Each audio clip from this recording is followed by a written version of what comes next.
What if Sauron came into Star Wars? A darkness older than the Empire has awakened on Mustafar. In the red glow of lava fields where Vader was born, something ancient now forges new chains for the galaxy. Imperial sensors detect energy signatures never before recorded. Probe droids vanish without transmission. Stormtroopers return changed, their minds no longer their own. The Emperor feels it through the Force, not a ripple, but a shadow spreading from world to world, offering not chaos but perfect, terrible order. A will that does not seek to destroy the Empire, but to transform it into something far more absolute. What power could bend even the Sith to its design? What happens when the Dark Lord of Mordor meets the Dark Lord of the Sith? In the heart of a dormant volcanic fissure, far from Imperial mining operations, the darkness coalesced. The ground trembled. Magma surged upward, twisting into impossible geometries before solidifying into a form. Fingers of black metal clutched at scorched air. A crown of spikes rose from shoulders wider than any human frame. Where a face should have been, only a helm with a singular void remained a darkness deeper than the space between stars. Sauron, the Dark Lord of Middle-earth, had crossed the veil between universes. The armored figure stood motionless, sensing this new realm with more than mere sight. The Force flowed around him, through him, as naturally as shadow had once answered his call. Different from the power he had wielded in Mordor, yet fundamentally similar. A cosmic will that bound all things, waiting to be bent and dominated. He extended a gauntleted hand, feeling the currents of power respond to his will. Across the galaxy, in the deep meditation chambers of the Imperial Palace on Coruscant, Emperor Palpatine opened eyes that flared sudden yellow. Something had disturbed the dark side, a presence both foreign and familiar, not a Jedi, certainly not a Sith, yet possessed of a darkness that rivaled his own. A usurper, perhaps, a challenger. His lips curled back from yellowed teeth as he reached out through the Force, searching for the source of this disturbance. On distant Ahch-To, where the first Jedi temple stood in silent vigil against the crashing waves, ancient texts trembled on their shelves. The Force tree, grown from a cutting of the great tree that once stood in the heart of the Jedi temple, shuddered as its leaves turned black at their edges. A warning echoing across time and space. The Imperial era had known many threats, rebellion, dissent, the last scattered Jedi, but nothing like what had just entered the galaxy, a being beyond the understanding of either Jedi or Sith philosophies, one who had nearly conquered a world through domination absolute and unrelenting, one who now stood on the shores of a new domain with the same singular purpose, to rule. Sauron's first steps upon Mustafar's blackened soil left perfect impressions that smoldered with unnatural heat. He moved with the weight of mountains, each deliberate gesture a command rather than a movement. The Dark Lord surveyed his surroundings, recognizing the kinship between this realm of fire and his former domain, a fitting place to begin anew. Nearby, a mining facility operated by Imperial loyalists processed the planet's rare minerals. Sauron sensed the life forms within their fear, their ambition, their greed, all the familiar weaknesses he had exploited for millennia. But more than that, he sensed the machines they commanded, constructs of metal and energy, not unlike his own form. Fascinating tools for one who had once been called the Lord of Gifts, the master craftsman of Aula. The facility's security system detected an anomaly approaching the perimeter. Sensors registered a humanoid figure, but temperature readings and density scans returned impossible values. The chief security officer dispatched a patrol of 4 stormtroopers to investigate, accompanied by an overseer droid, programmed to record all unusual phenomena for Imperial records. Unidentified entity. This is a restricted Imperial facility. The lead stormtrooper called out, blaster rifle raised. Identify yourself immediately or face detention. Sauron regarded these white-armored figures with cold curiosity. Their minds were simpler than those of men or elves, conditioned, limited, obedient. Yet the Force flowed through them, as it did all living things, waiting to be commanded by a will greater than their own. I require information, Sauron spoke, his voice resonating with harmonic undertones that made the very air vibrate. You will provide it. The stormtroopers felt pressure building inside their helmets, not physical, but a presence invading their thoughts. Their training had prepared them for many things, but not for this direct assault upon their will. One by one, they lowered their weapons, their postures slackening as Sauron's influence overtook them. The Overseer droid, immune to such mental domination, activated its defense protocols. A compartment in its chassis opened, revealing a small blaster that fired at the dark figure. The energy bolt struck Sauron's armor and dissipated harmlessly, absorbed by the ancient metal that had once withstood the armies of elves and men. With a gesture, Sauron extended his will through the Force. The droid rose from the ground, its metal frame contorting as unseen pressure crushed vital components. Sparks erupted from its photoreceptors before the machine fell silent, dropping to the ground as nothing more than scrap. "You will take me to your command center," Sauron ordered the stormtroopers, who now stood at attention like the most loyal of his former servants. "You will show me your communication systems, your star charts, your weapons, everything." As the Dark Lord followed his new thralls into the facility, alarms began to sound. Security protocols initiated lockdown procedures, blast doors sealing off sections of the complex. None of this concerned Sauron. Doors were merely objects, and all objects bent to his will eventually. Inside the central command hub, Imperial officers scrambled to assess the breach. Screens displayed the advancing intruder with his enthralled escort. Major Chorus, the facility commander, reached for the emergency transmitter, a direct line to the nearest Star Destroyer. "This is Mustafar Mining Facility 9, he reported, voice tight with controlled panic. "Unknown hostile entity has breached security. Request immediate."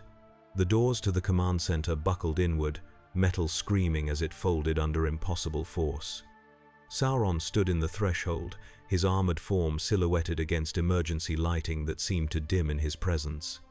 The stormtroopers filed in behind him, weapons trained on their former commanders. "What manner of droid are you?" Major Chorus demanded, hand moving subtly toward the blaster holstered at his side. "I am no machine," Sauron replied, studying the banks of computers and holographic displays with keen interest. "I am sovereignty. I am order. I am the inevitable shadow that falls across all worlds." The Major drew his blaster and fired. The bolt struck Sauron directly where a heart would be in a human. For a moment, the Imperial officers watched expectantly. Then Sauron simply looked down at the point of impact, where not even a scorch mark marred his armor. "Defiance," the Dark Lord said, almost appreciatively, "a quality I can use, properly channeled." He extended a hand toward Major Chorus. The officer clutched at his throat, lifted from the floor by an invisible grip. Unlike Vader's typical force choke, this was something different, a darkness that spread from the point of constriction, tendrils of shadow crawling beneath the Major's skin like veins of black mercury. "Your mind now opens to me," Sauron intoned. "Your knowledge becomes mine." The other officers watched in horror as the Major's struggles weakened, his eyes clouding with the same darkness that spread through his body. When Sauron finally released him, Chorus fell to his knees, then rose slowly, his posture changed, movements stiff, eyes now black from corner to corner. When he spoke, his voice carried the same harmonic undertones as his new master's. "The facility is yours, my lord," he said. "What is your command?" In the hours that followed, Sauron extracted all useful information from the Imperial database. He learned of the Empire, of the Clone Wars that preceded it, of the Jedi and their fall, of the Sith and their rule. Most importantly, he learned of the Force, the power that permeated this galaxy, binding all things together. A power not unlike the secret fire of Arda, but wilder, more pervasive, and he recognized in it the means to forge a new dominion. Through the facility's communications array, Sauron intercepted Imperial transmissions, absorbing knowledge of technologies beyond anything his former world had known. Hyperspace travel, planetary shields, weapons that could reduce continents to ash, tools that would serve his purpose well. Yet more intriguing were the scattered references to artifacts of power, Jedi and Sith holocrons, kyber crystals, ancient temples imbued with force energies. These things called to him, resonating with his nature as a creator and corrupter of power. He would need to acquire them, study them, master them. By nightfall, the entire mining facility had fallen under Sauron's control. Every living mind now bore his influence, every system redirected to his design. From the command center, he studied star charts, identifying points of power across the galaxy, places where the Force gathered in unusual concentrations. Places that would serve as foundations for his new realm. Major Chorus, now the voice of his master's will, approached with news. "Lord, we have detected a vessel approaching.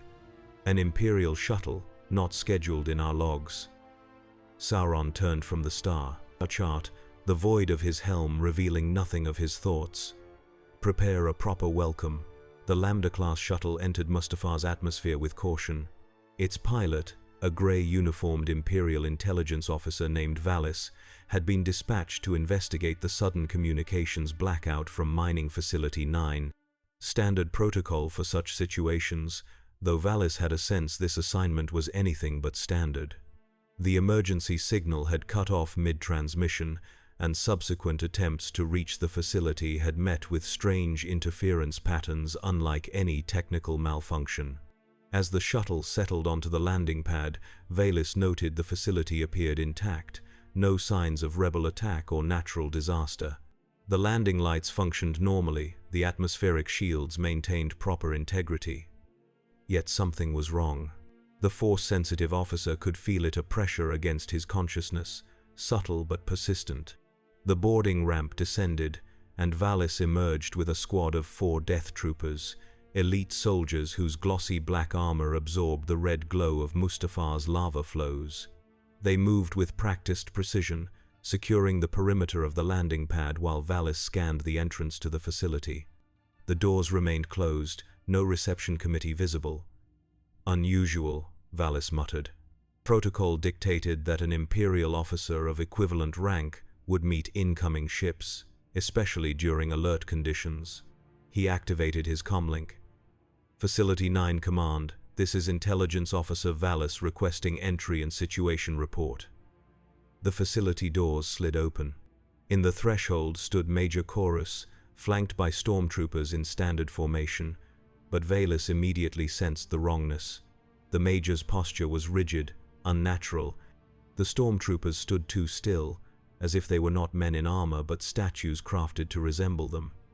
"Welcome, Officer Valis," Chorus said, his voice carrying strange harmonic undertones that made Valis wince.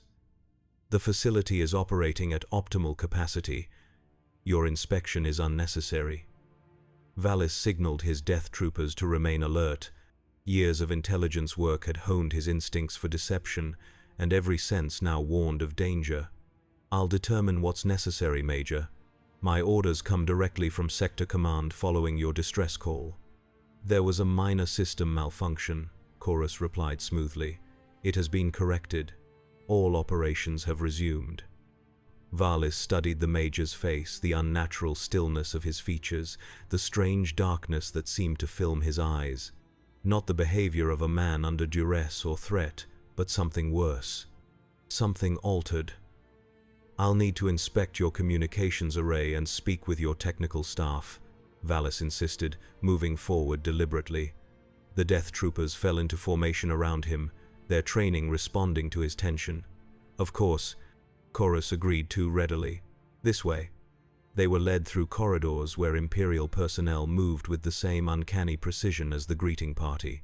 Workers maintained their stations with mechanical efficiency. Security personnel stood at attention with unblinking vigilance. No casual conversations, no minor lapses in protocol that characterized even the most disciplined Imperial operation. Valis felt the pressure against his mind increasing as they approached the central command hub. His limited force sensitivity, kept secret throughout his Imperial career, now served as an alarm system screaming of imminent threat. He subtly signaled his Death Troopers to prepare for combat. The doors to the command center slid open to reveal a scene from nightmares. Imperial officers worked at their stations as expected, but their movements were puppet-like, coordinated by an unseen hand. And at the center of the room, studying a holographic display of the sector, stood a figure unlike anything in Imperial records, armored in black, that seemed to devour light rather than reflect it, impossibly tall, with proportions that suggested something other than human beneath the plate and mail. A helm with no visible face, only a void that Valis found he could not look at directly without feeling his thoughts begin to unravel. "You sense much for one with so little training," the figure spoke, turning from the display to face the new arrivals, a mind touched by the Force, yet undeveloped, useful, potentially. Valis fought to maintain his composure. "Identify yourself. By what authority do you command an Imperial facility?" "Authority requires no permission," Sauron replied. "It simply is. As for identity, I have been known by many names across time and space. The Lord of Gifts, the Deceiver, the Dark Lord. But you may call me Sauron, for that is the name under which I will bring order to this chaos you call a galaxy." The intelligence officer had faced inquisitors before, even once stood in Lord Vader's presence, but nothing had prepared him for the sheer weight of malevolence that radiated from this being. Still, Imperial training held. "Whatever you are," Valis stated firmly, "this facility and all assets within it belong to the Galactic Empire. By the authority of Emperor Palpatine, I order you to surrender immediately." Sauron's response was simple. He raised a gauntleted hand, and one of the Death Troopers suddenly fired on his comrades. Before Valis could react, 2 of his elite soldiers lay dead, the 3rd wounded. The 4th managed to return fire, killing the controlled trooper before turning his weapon toward the dark figure. The blaster bolts struck Sauron's armor and dissipated like water on hot stone. The Dark Lord made another gesture, and the Death Trooper's helmet crushed inward with a sickening sound of composite materials and the softer contents within. Valis drew his own blaster and fired repeatedly, aiming for joints in the armor, for the void where a face should be. Each shot was absorbed, without effect. He backed toward the exit, knowing his only hope was to reach the shuttle and warn the Empire of what had taken this facility. "Your courage is commendable," Sauron observed. "Your loyalty, misplaced." The intelligence officer felt something cold touch his mind, tendrils of will attempting to penetrate his thoughts. His rudimentary force sensitivity provided minimal protection, enough to resist momentarily. "The Emperor will not tolerate another power in his domain," Valis warned, continuing his retreat. "The full might of the Imperial fleet will reduce this facility to ash if necessary." "The Emperor," Sauron echoed, sounding almost amused. "Yes, I have learned of your Sith Lord. Once a man, now something more, yet still bound by the limitations of his former nature. He seeks to rule through fear and demonstrates power through destruction. Primitive methods. True dominion requires not the obliteration of the ruled, but their absolute submission." Valis reached the doorway, only to find it sealed. Major Chorus and the stormtroopers now stood between him and any hope of escape. Still, he kept his blaster trained on the dark figure, defiant to the end. "Then what is your purpose here?" he demanded. "What do you want?" "The same as I have always wanted," Sauron replied simply. "A world in order. A realm where all beings serve their proper function within a grand design. My design." He approached Valis with measured steps. "Your empire imposes the appearance of order while chaos festers beneath. I offer perfection." The pressure against Valis's mind intensified, darkness seeping through the cracks in his mental defenses. He fought it, focusing on his imperial oath, on his duty. "You are strong for one untrained," Sauron acknowledged, "but all resistance has its breaking point." The Dark Lord placed an armored hand on Valis's shoulder. The contact sent waves of cold fire through the officer's body. His muscles locked, his breath caught. Through dimming vision, he saw something impossible, a great, lidless eye wreathed in flame, staring into the depths of his soul. "You will not serve me broken," Sauron told him as darkness consumed his consciousness. "You will serve me complete, your talents preserved and directed to proper purpose. When Valis awakened, he knew himself again, yet different. His mind felt clearer, unburdened by doubt or conflict. The petty politics of Imperial command, the constant fear of failure that drove Imperial officers, all seemed distant and irrelevant now. He understood his place in a greater design. He had a singular purpose. He knelt before his new master. "What would you have me do, Lord Sauron?" The Dark Lord looked down at his newest lieutenant, pleased by the acquisition of this force-sensitive agent with extensive knowledge of Imperial protocols and security systems. "Return to your command.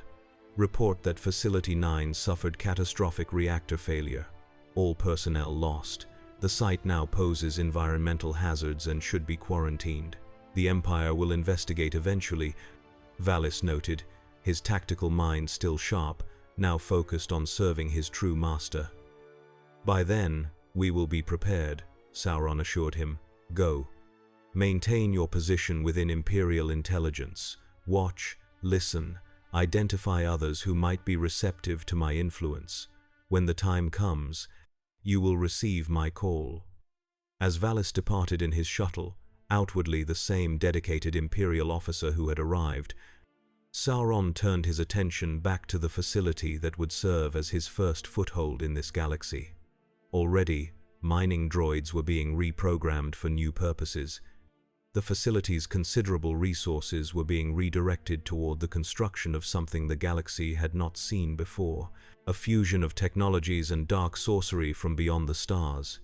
On the obsidian plains of Mustafar, a tower would rise, not built by the labor of countless slaves as Barad-dûr had been, but by machines that required no rest, guided by minds that knew no hesitation. And from this tower, Sauron's influence would spread like a shadow across the stars. In the meditation chamber of his personal Star Destroyer, Darth Vader knelt in contemplation. The Dark Lord of the Sith had felt a disturbance in the Force. Something ancient and powerful had entered the galaxy. Something that was neither Jedi nor Sith, yet commanded the dark side with terrible precision. The mechanical regularity of his breathing faltered momentarily as a vision flashed through his consciousness, a tower of black metal rising from fire, crowned with a single great eye. The image brought with it a pressure against his mind, an attempt at domination that few would dare against the Emperor's enforcer. Vader's mechanical hand clenched, hydraulics whining with strain. This presence had reached across space to challenge him, to test his will. A grave mistake. The Sith Lord had been tempered in suffering, his will forged through pain beyond measure. He pushed back against the intrusion with all his considerable power, forcing the presence from his mind. But not before he glimpsed something troubling, a design taking shape on Mustafar, built upon the very ground where Vader had been broken and remade. An insult, a challenge, a threat the Empire could not ignore. Vader rose, his decision made. The Emperor would need to be informed, but first he would dispatch his own agents to investigate this disturbance. The Inquisitorius, former Jedi now bent to the dark side's purpose, would prove useful in assessing this new power before confronting it directly. As Vader's Star Destroyer changed course for Coruscant, an Inquisitor transport was already being prepared for immediate deployment to the Mustafar system. In the swirling red mists that perpetually shrouded Mustafar's surface, the foundations of Sauron's tower took shape. Imperial mining equipment, designed to extract precious minerals from the planet's crust, now carved deep channels into the obsidian plain. These channels formed geometric patterns that seemed to pulse with energy drawn from the planet's molten core. Sauron stood at the center of this evolving mandala, directing the work through the force-enhanced bond he had established with the facility's personnel. Each now served as an extension of his will, their individual skills preserved but united in purpose. Major Chorus approached, accompanied by the facility's chief engineer, whose expertise had proven invaluable in adapting Imperial technology to Sauron's designs. "My lord, we have received a transmission from Lieutenant Valis. The Empire has accepted his report of our destruction. A quarantine beacon has been established in orbit." "Good," Sauron replied, studying the patterns forming beneath their feet. "And the materials I requested?" The mining droids have extracted sufficient quantities of the rare minerals you specified, the engineer reported. However, the power requirements for your design exceed our current capacity. Sauron turned his featureless helm toward the engineer, regarding him with what might have been approval. Unlike the others who now served purely as extensions of the Dark Lord's will, this man had been allowed to retain more of his individuality. His creativity and problem-solving abilities were more valuable than his blind obedience. "I have foreseen this limitation," Sauron said. "Beneath this facility lies a vergence in the Force, a wound in reality caused by ancient conflicts between your Jedi and Sith. We will tap into this power." "Sir, with respect," the engineer ventured, "our scans show extreme instability in the planetary crust below that point. Attempting to drill there could trigger seismic activity that would destroy the entire facility." "Your concern is noted," Sauron replied, "but unnecessary. I do not intend to drill." He extended a hand toward the center of the foundation pattern, fingers splayed as if grasping something invisible. "I intend to call." The Dark Lord began to speak in a language that had never before been heard in this galaxy, harsh, guttural syllables that seemed to distort the air around them. The words of black speech, the language of Mordor, now bent to a new purpose. With each phrase, the geometric patterns carved into the obsidian floor pulsed with increasing intensity. The ground beneath them trembled, not with the random violence of seismic activity, but with a rhythmic vibration like a massive heartbeat. The engineer stumbled back, his face pale with fear as cracks appeared in the facility floor, spreading outward from where Sauron stood. Through these cracks, something began to rise, not magma, but a substance that flowed like liquid metal yet burned with an inner light. It followed the channels cut into the floor, filling the intricate pattern until the entire foundation glowed with malevolent energy. "Behold," Sauron declared, as the flowing material solidified into a latticework of black metal infused with veins of crimson.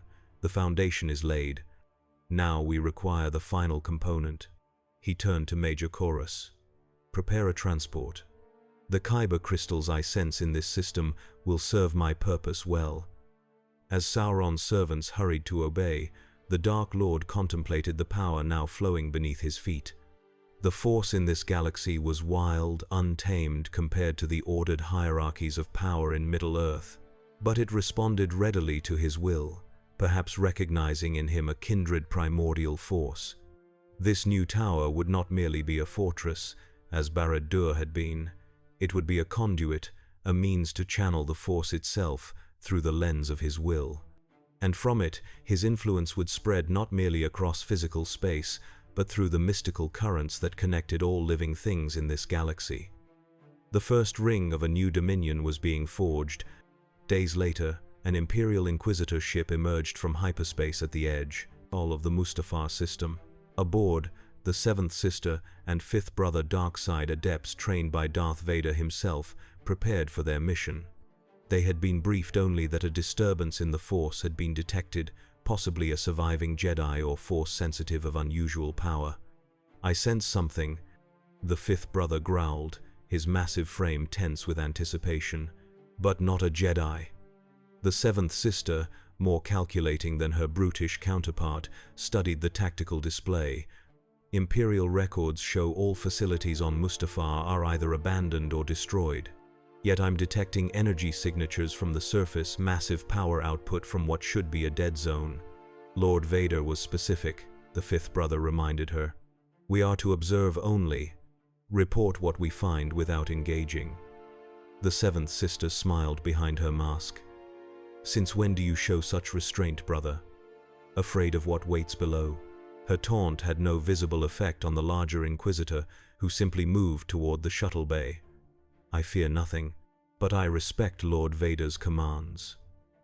Their ship maintained orbit at a distance, deploying probe droids to conduct initial surveillance. The data returned confirmed anomalous energy readings centered on what had once been Mining Facility 9. But more disturbing were the visual feeds, a structure rising from the facility site, unlike any Imperial or known alien architecture. a tower of black metal and stone that seemed to drink in the red light of Mustafar rather than reflect it. Its geometry followed no recognizable pattern, sections appearing to shift and change when viewed from different angles. At its base, what had once been Imperial mining droids worked alongside white armored figures that might have been stormtroopers, though they moved with unnatural coordination. Most concerning of all was the sensation both Inquisitors felt through the Force, a presence that reached out to them across the vacuum of space, probing, testing, measuring their power. "We've seen enough," the fifth brother decided. "We report to Lord Vader immediately." "Not yet," the seventh sister countered. "Our orders were to assess the threat. We need more information." She gestured to the tactical display. "The quarantine beacons are still active. No ships have approached or left the planet according to our scans. Whatever is down there remains contained. We should investigate more closely." "And if it detects us?" the fifth brother challenged. "It already has," she replied with certainty. "It's waiting for us, curious about us, as we are about it." Her smile widened. "I say we indulge that curiosity." Against the fifth brother's objections, they took their shuttle down to Mustafar's surface, landing some distance from the facility to approach on foot. The volcanic landscape provided ample cover, allowing them to observe the construction site from a ridge overlooking the obsidian plain. The tower had grown since the probe droid's initial scan, now rising nearly 100 meters above the facility. Its surface gleamed with an oily iridescence, and at certain points, glyphs of an unknown language pulsed with inner light. Around its base, the processed stormtroopers and facility personnel worked with machine-like efficiency, guided by officers who appeared to retain more of their individuality. "Those troopers," the fifth brother observed, "they move like droids, but I sense life within them." "Controlled," the seventh sister agreed, "but not through any Force technique I recognize." She activated a scanner built into her wrist gauntlet, capturing readings of the tower's composition. "The structure contains kyber crystals, hundreds of them, but corrupted somehow, resonating at frequencies I've never encountered." The fifth brother suddenly tensed, reaching for his lightsaber. "We're detected." Below, the activity around the tower ceased. Every figure, trooper, officer, and droid turned simultaneously toward the ridge where the Inquisitors hid. Then, as if receiving a silent command, they resumed their tasks with the same mechanical precision. "It knows we're here," the seventh sister whispered, "but it's not concerned." A new figure emerged from the base of the tower, tall, broad-shouldered, clad in black armor that seemed to swallow the ruddy light of Mustafar. Even at this distance, both Inquisitors felt the weight of that figure's attention falling upon them. Not hostile, not yet, but aware, evaluating. The seventh sister felt something brush against her mind, a presence vast and ancient, yet precisely focused. Not the raw power of Vader or the Emperor, but something more refined, more patient. It seeped into the cracks of her mental defenses with subtle persistence, finding the doubts and ambitions she kept hidden even from herself. Beside her, the fifth brother growled in pain, clutching his head. "It's in my mind," he snarled, trying to. He stopped abruptly, his expression changing from anger to confusion. "Wait, I see now. I understand what it offers." "Brother?" the seventh sister questioned, alarmed by the sudden shift in his demeanor. The fifth brother rose from their cover, standing fully exposed on the ridge. "Power beyond what the Emperor promises," he said, his voice taking on harmonic undertones that hadn't been there before. "Order, purpose, clarity. Get down, you fool," she hissed, grabbing for his arm. But the massive Inquisitor shook her off with casual strength. "Go," he told her, his eyes now filmed with darkness. "Return to Vader. Tell him what comes is inevitable. A new order rises, one that will subsume his empire and perfect it." He ignited his lightsaber, the red blade humming with ominous promise. "Or stay, sister. Join what cannot be defeated." The seventh sister backed away, recognizing that whatever stood before her was no longer the fifth brother she had known. Something else looked out through his eyes now, something that had reached across space to claim him without physical contact. She turned and fled, using the Force to enhance her speed as she raced back to the shuttle. Behind her, she felt rather than heard the fifth brother's pursuit, his massive frame moving with new purpose, his lightsaber carving through volcanic rock as he tried to intercept her. The shuttle's ramp was already lowering as she approached, the craft's systems responding to her remote command. She leapt aboard, sealing the hatch even as the fifth brother's lightsaber struck the hull, leaving a glowing gash in the armored plating. As the shuttle lifted off, accelerating toward orbit, the seventh sister looked back through the viewport. The fifth brother stood watching, his lightsaber deactivated now, no longer trying to prevent her escape. And beyond him, at the base of the tower, the armored figure remained observing, calculating, planning. She knew with cold certainty that the Empire had encountered something beyond its experience, something that understood domination in ways even the Sith had not mastered, and it was growing stronger with each passing moment. The seventh sister plotted a course for Vader's Star Destroyer, preparing the transmission that would change the course of the galaxy. The Empire faced a threat unlike any before, not rebellion, not dissent, but a fundamental challenge to its very conception of power. A shadow had fallen across the stars, and it had a name, Sauron. In the Emperor's throne room on Coruscant, a hologram flickered the seventh sister's report, playing for a third time as Darth Vader and his master considered its implications. The Inquisitor's voice held an unfamiliar edge of fear as she described what she had witnessed on Mustafar. The fifth brother was compromised without physical contact, her hologram explained.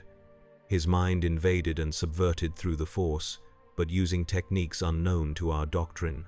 The entity appears capable of extending its influence across considerable distances, affecting Force sensitives and non-sensitives alike. The recording continued, detailing the tower's construction and the strange energies emanating from it. When it concluded, Emperor Palpatine remained silent for a long moment, fingers steepled beneath his chin. "Interesting," he finally said, yellow eyes gleaming beneath his hood. "A being of great power, capable of dominating minds through the Force, constructing a vergence point of its own design." A thin smile spread across his withered features. "Ambitious, the threat must be eliminated," Vader stated flatly. "This usurper builds his power on Mustafar, a world under Imperial control." "Yes," Palpatine agreed. "A deliberate provocation, perhaps, or merely convenience." He rose from his throne, moving to the viewport that overlooked the Imperial capital. "But also an opportunity, Lord Vader. This Sauron possesses knowledge of the Force that may prove valuable. Knowledge from beyond our galaxy, if the Inquisitor's assessment is correct. Knowledge that threatens your rule, my master," Vader pointed out. "Even now, this entity subverts Imperial forces to its purpose." Palpatine turned, his smile vanishing. "Do you presume to instruct me on threats to my empire, Lord Vader? I, who orchestrated the fall of the Republic and the Jedi Order." Lightning crackled briefly between his fingers before he composed himself. "No. We will assess this Sauron properly before deciding his fate." The Emperor returned to his throne. "You will take a battle group to Mustafar, establish a blockade around the planet. Nothing leaves without your permission. Then you will make contact with this entity, learn what it wants, what it knows, what it can offer us." "And if it refuses to cooperate?" Vader asked. "Then you will demonstrate why the Sith have ruled this galaxy for a generation," Palpatine replied coldly. "But do not underestimate this being, my apprentice. If it can dominate minds as the Inquisitor described, it possesses power worthy of respect." Vader bowed, accepting his orders despite private reservations. This Sauron had built his tower on Mustafar, the world where Anakin Skywalker had burned and Darth Vader had been born, a world with personal significance that the Dark Lord of the Sith considered his domain. The insult would be answered, one way or another. "As you wish, my master." As Vader's fleet mobilized, gathering strength for the confrontation to come, Sauron's work on Mustafar accelerated. The tower now stood complete, a spire of black metal and corrupted kyber that rose from the volcanic plains like a spear thrust into the heart of reality. At its pinnacle, a chamber had been constructed, ringed with artifacts salvaged from ancient Sith temples across the sector. In this chamber, Sauron stood before a forge unlike any seen in the galaxy before. Not a forge of physical metal, but of will and energy, a means to focus the Force itself through the lens of his ancient craft. Upon it lay 9 kyber crystals, larger than any used in lightsaber construction, arranged in a pattern that mirrored the foundation of the tower itself. These crystals had once been clear, attuned to the light side of the Force. Now they pulsed with crimson energy, corrupted by Sauron's influence. But the corruption was only the beginning of his work. "The time comes," he addressed the 5th brother, who now served as his chief lieutenant. "The Empire approaches. Vader himself leads them." The former Inquisitor, now enhanced by Sauron's power, nodded. "They bring 3 Star Destroyers and support craft. A significant force." "As expected," Sauron replied, turning back to the forge. "They come first to measure, then to claim, finally to destroy. Such is the pattern of empires built on fear rather than true domination." He extended a gauntleted hand over the kyber crystals. "But they arrive too late. The work is nearly complete." Sauron began to speak in the Poro, black speech of Mordor, words of binding and dominion that had once echoed through the halls of Barad-dûr.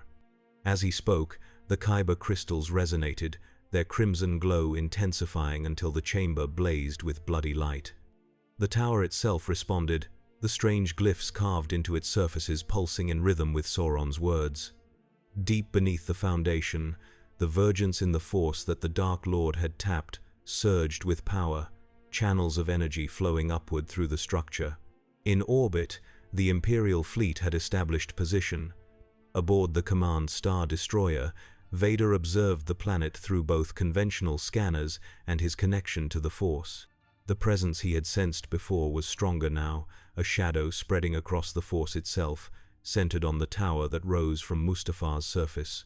"Lord Vader," a communications officer reported, "we're detecting massive energy fluctuations from the target site.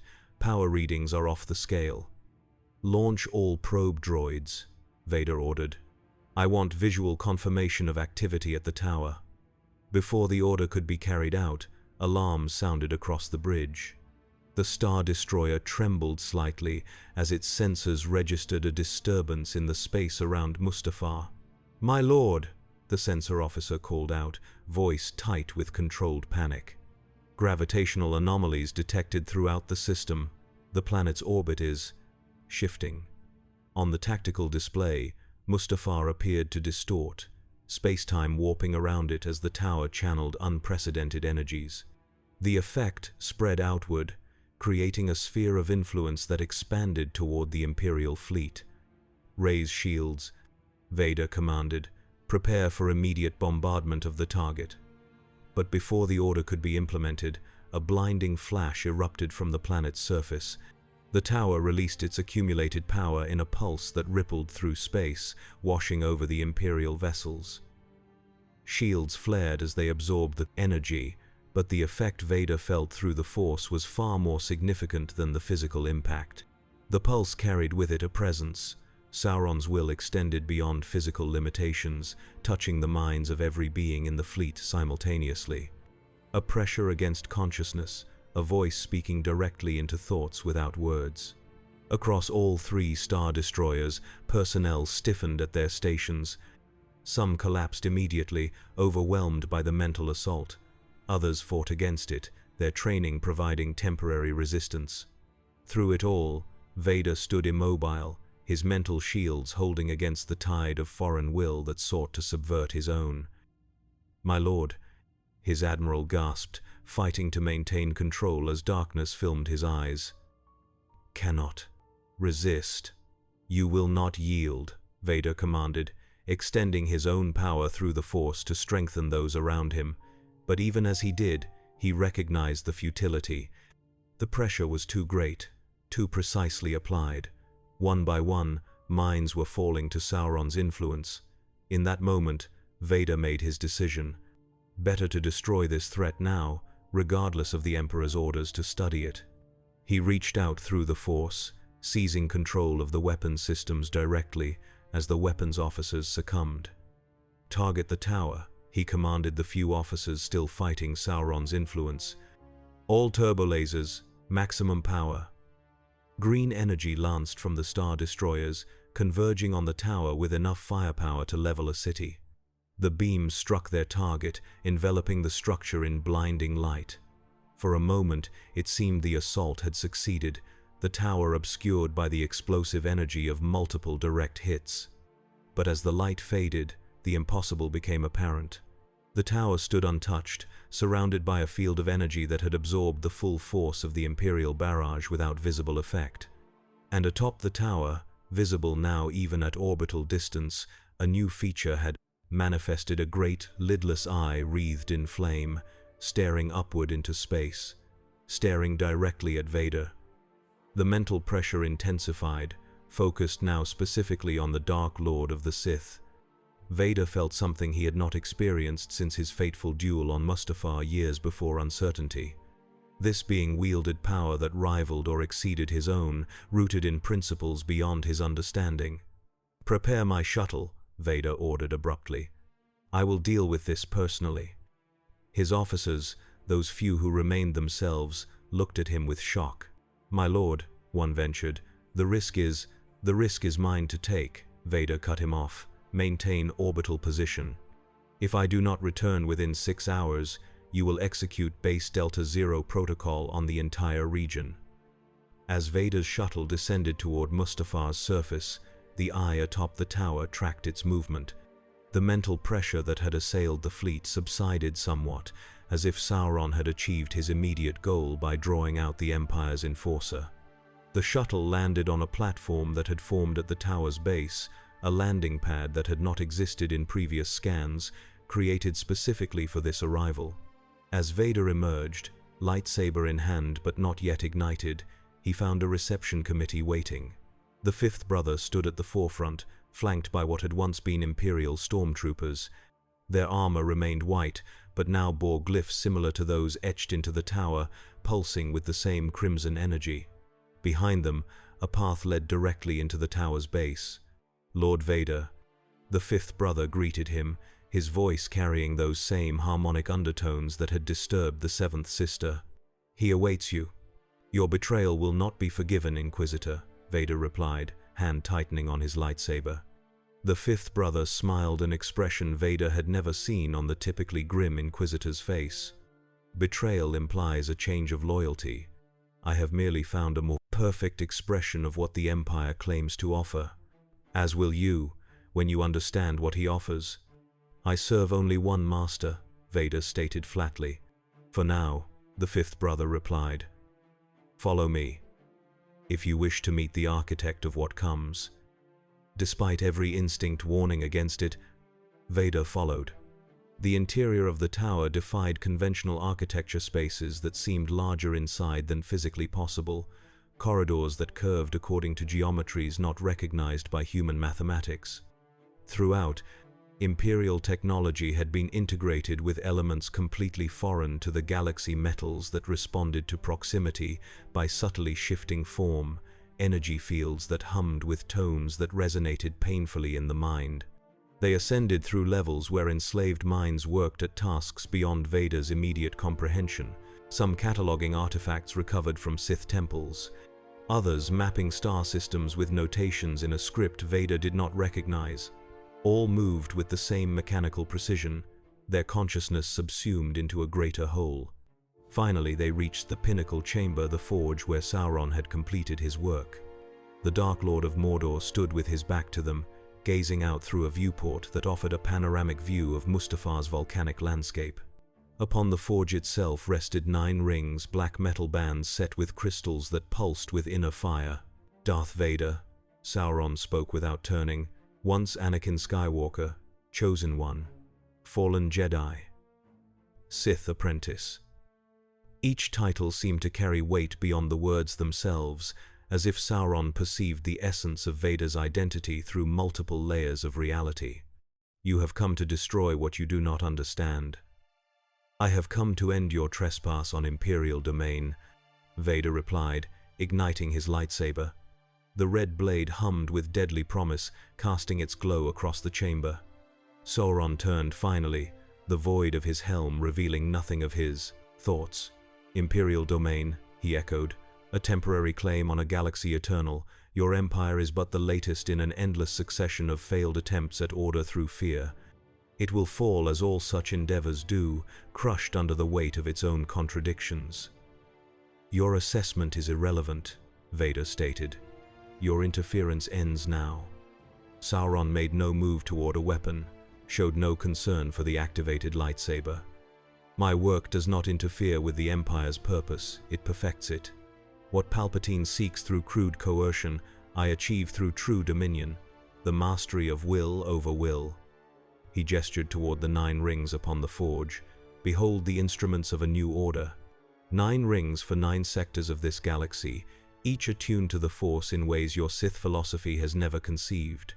Through them, true control, not the illusion your stormtroopers and star destroyers provide, but the absolute alignment of all minds with a single purpose." "Mind control is not dominion," Vader countered.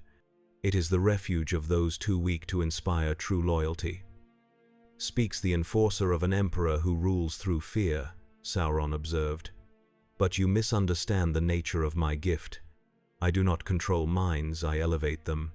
Each servant of mine retains the skills and knowledge that make them valuable.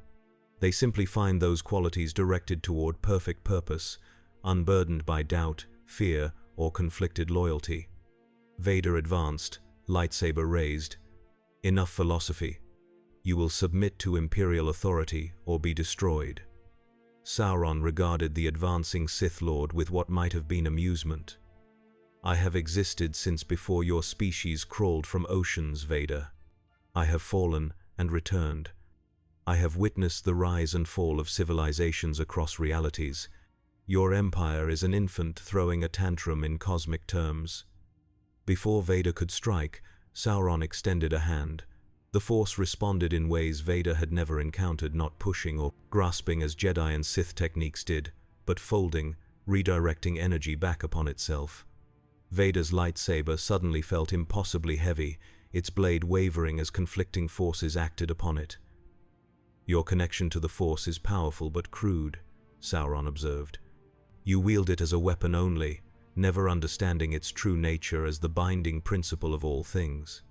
In this, your Emperor has taught you poorly." With a surge of anger, Vader broke through whatever technique Sauron had employed. He lunged forward, lightsaber slashing in a diagonal strike aimed at the Dark Lord's shoulder.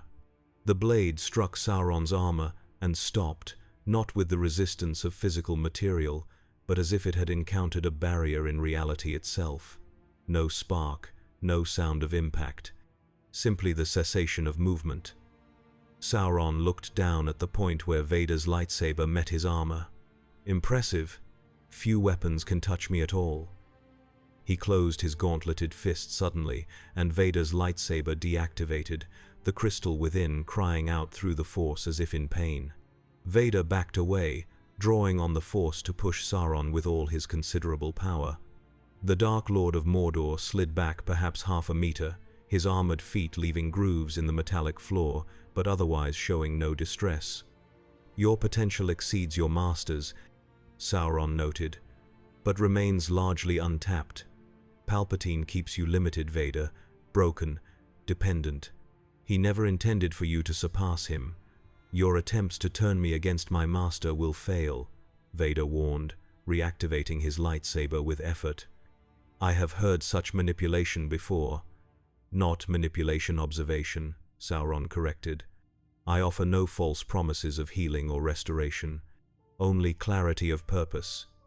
He gestured to the rings again. "One of these was forged with you in mind, Darth Vader, attuned to your specific resonance in the Force. It would not control you, it would complete you, restore the focus and drive that Mustafa's fires burned away." For the briefest moment, Vader hesitated. The mention of Mustafar, of what had been lost there, struck closer to his core than he would admit. In that hesitation, Sauron pressed his advantage. "I have seen your mind, Skywalker. The confusion, the regret, the endless cycle of anger that sustains you yet leaves you hollow. What if that energy could be directed, focused with perfect clarity toward a single goal?" What goal? Vader found himself asking despite his determination not to engage. "Order," Sauron replied simply. "Not the facade of the Empire, but true cosmic harmony, every being fulfilling its proper function within the grand design. No rebellion, no dissent, no conflict between duty and desire." He paused, allowing his next words to land with precision.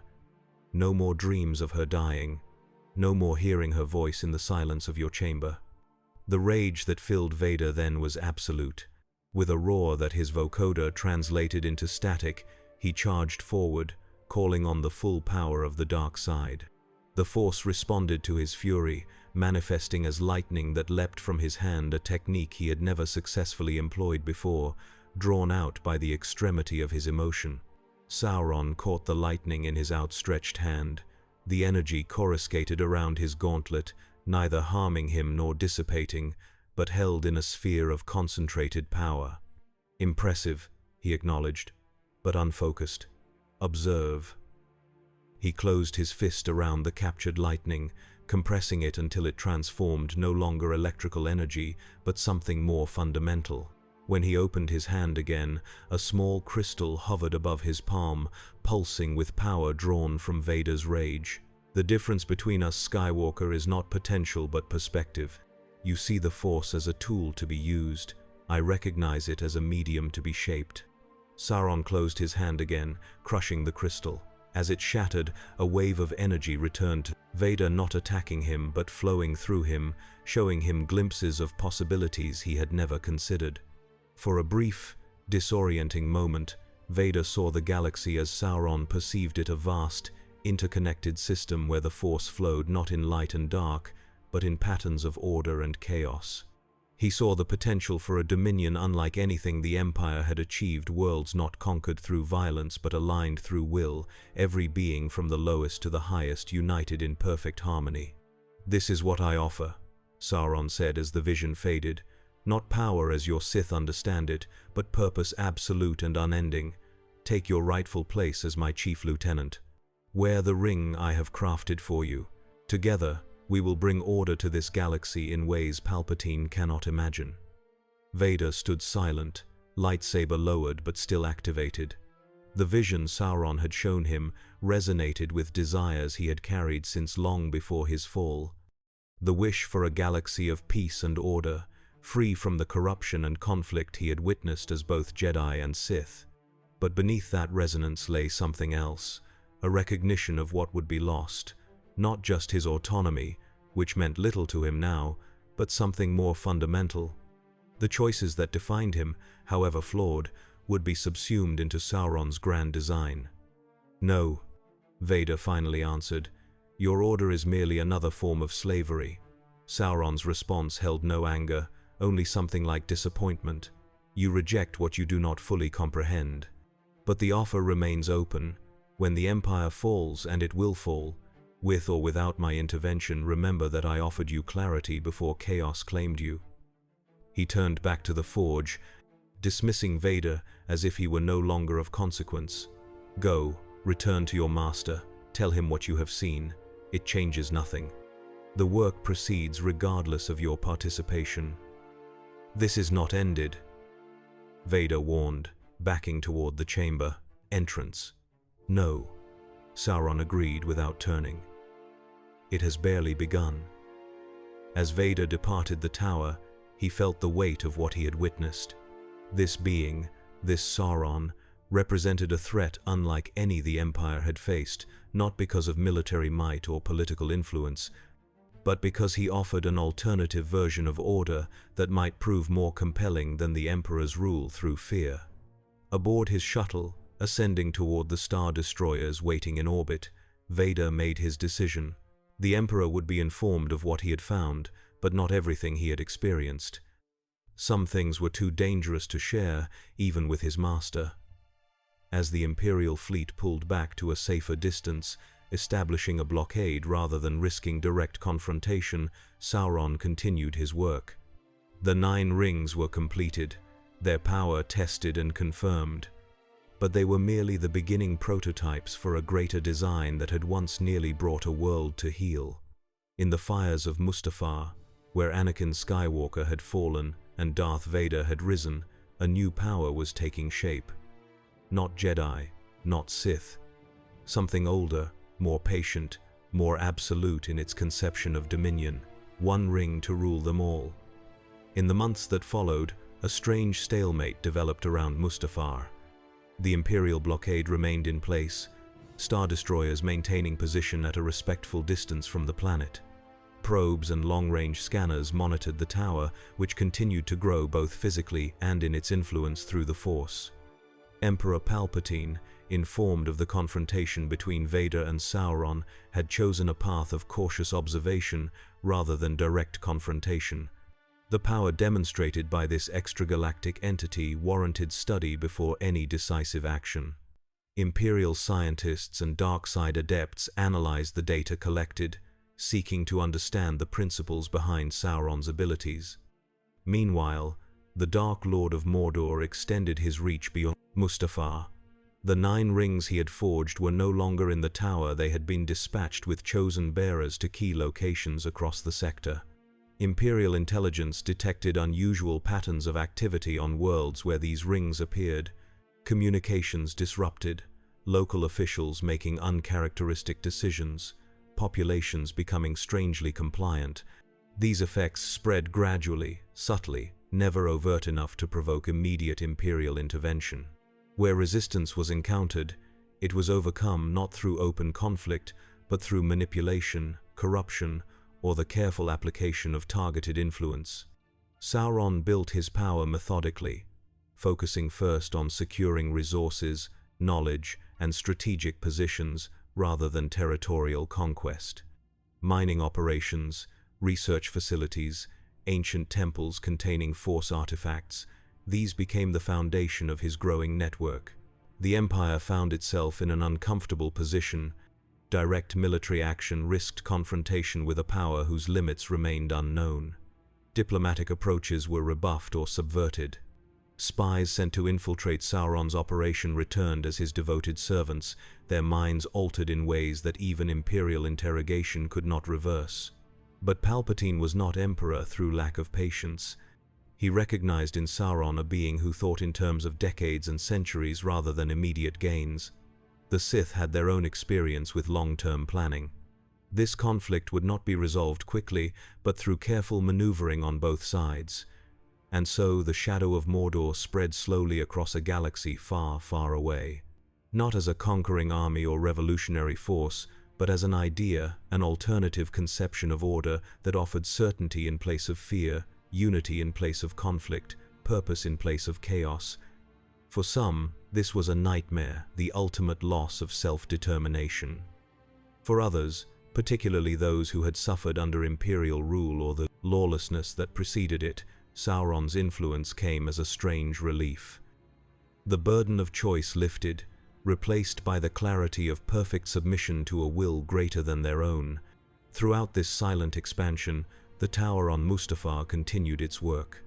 Deep within its chambers, Sauron had begun the forging of something new, a master ring that would bind all others, channel the Force itself through the lens of his will, and establish a dominion that would endure beyond the rise and fall of empires. In the fires where Vader had been born, a new age was being forged, and the galaxy trembled on the threshold of shadow. From the meditation chamber of his Star Destroyer, Darth Vader observed the tower on Mustafar through both conventional scanners and his connection to the Force.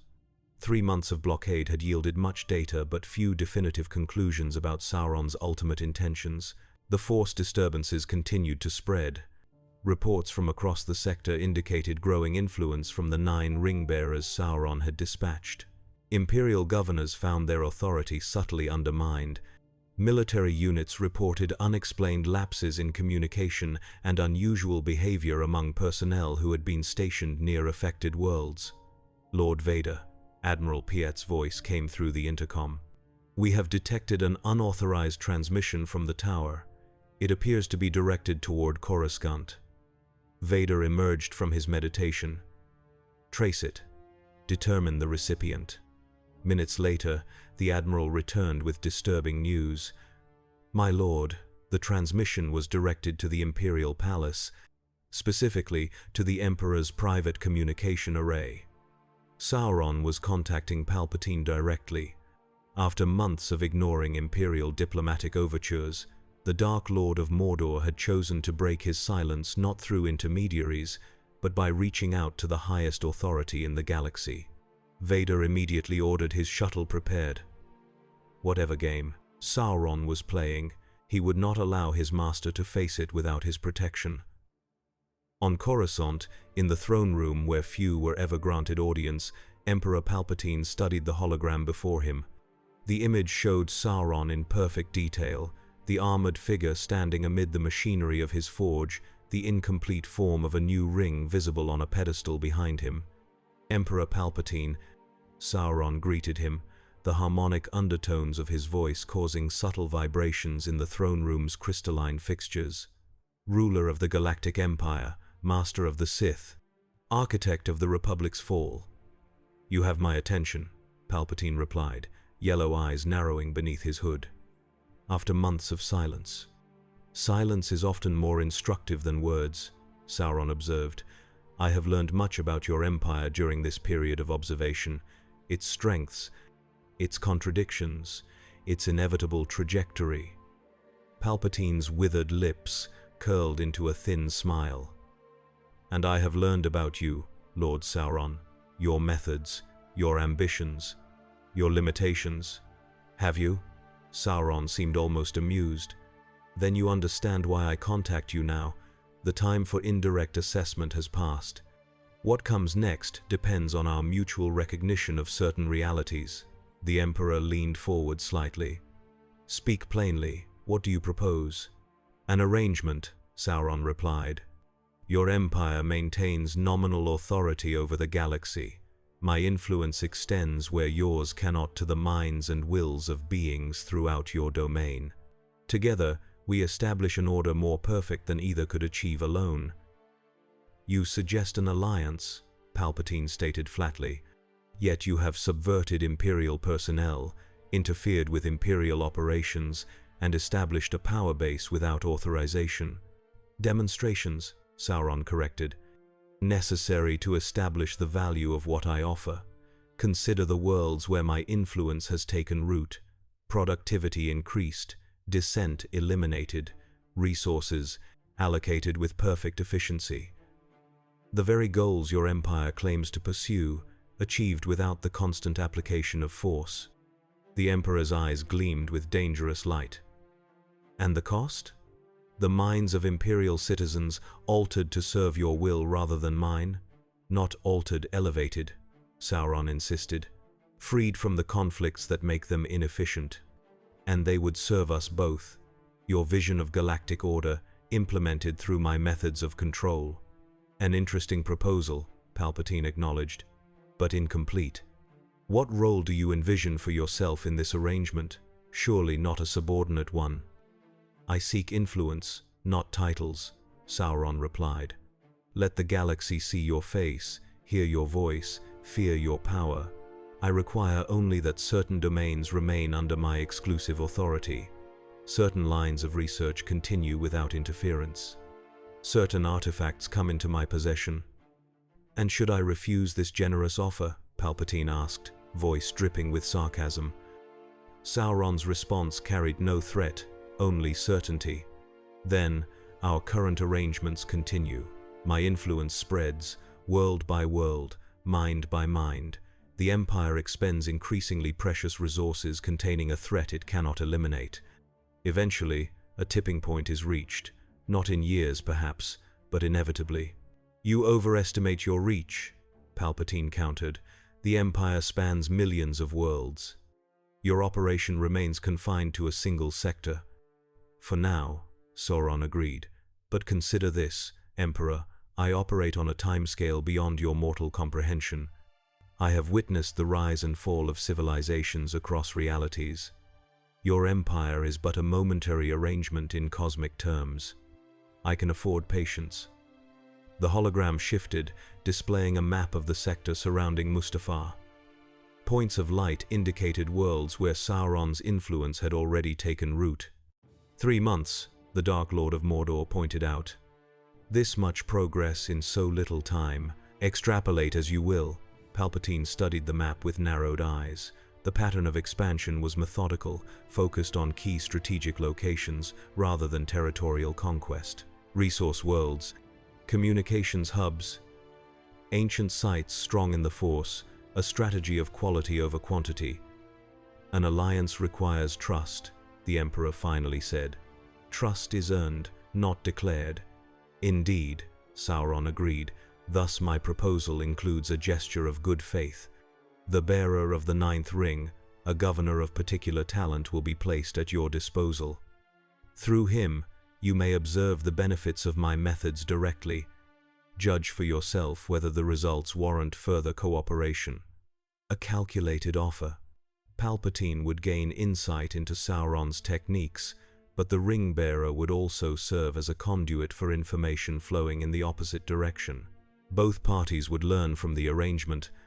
I will consider your proposal, the Emperor decided. Send your ring-bearer to Coruscant. We shall see what practical value your methods truly offer. A wise decision, Sauron acknowledged. One additional matter, your apprentice, Lord Vader. His presence on Mustafar is a distraction from more productive endeavors. Perhaps his talents would be better employed elsewhere. Palpatine's eyes flashed. The deployment of my forces is not subject to negotiation, Lord Sauron. Vader remains where I deem necessary. As you wish, Sauron conceded too easily. I merely observe that his particular fixation with Mustafar affects his judgment. His history with that world clouds his assessment of current realities. Your concern is noted, Palpatine replied with cold finality. This audience is concluded. As Sauron's hologram faded, the Emperor remained motionless on his throne, considering the implications of this unexpected overture. An alliance with this extragalactic entity offered certain advantages: access to techniques of control beyond current Imperial capabilities, stabilization of troublesome sectors without military expenditure. But Palpatine had not survived decades of Sith training, political maneuvering, and galactic conquest by accepting partnerships at face value. Sauron clearly had his own agenda, one that extended far beyond the collaborative framework he proposed. When Vader arrived hours later, he found his master in a contemplative mood. Your blockade of Mustafar will end, Palpatine informed him without preamble. A new approach is required. Vader's mechanical breathing filled the silence before he responded. Master, Sauron's power grows daily. Containment is the only. Containment has failed, Palpatine cut him off. We will now pursue engagement. Learn what can be learned from this entity. Adapt his methods to our purposes. Then, when the moment is right, eliminate the threat permanently. He cannot be trusted, Vader warned. Of course not. Palpatine agreed with a thin smile. No more than I can be trusted by him. But useful knowledge may be extracted from this interaction nonetheless. His smile vanished, replaced by a hard stare. You will return to Coruscant, Lord Vader. I have other assignments requiring your attention. Master, I should remain.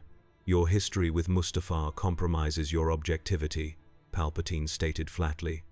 Sauron recognized this weakness. I will not allow it to interfere with Imperial interests. Vader stood silent, absorbing both the order and its implication. Sauron had manipulated this situation, using Vader's personal connection to Mustafar to separate him from direct oversight of the developing situation. A strategic move that the Emperor had partially accommodated, despite recognizing the manipulation. As you wish, my master, Vader finally acknowledged, bowing his head. As the Dark Lord of the Sith departed, Palpatine turned his attention to preparations for receiving Sauron's emissary. The game had entered a new phase 1 of careful probing and countermaneuver, with the future of the galaxy as the ultimate prize. In his tower on Mustafar, Sauron resumed work on his greatest creation. The Master Ring took shape gradually, forged not merely of metal and crystal, but of will and purpose.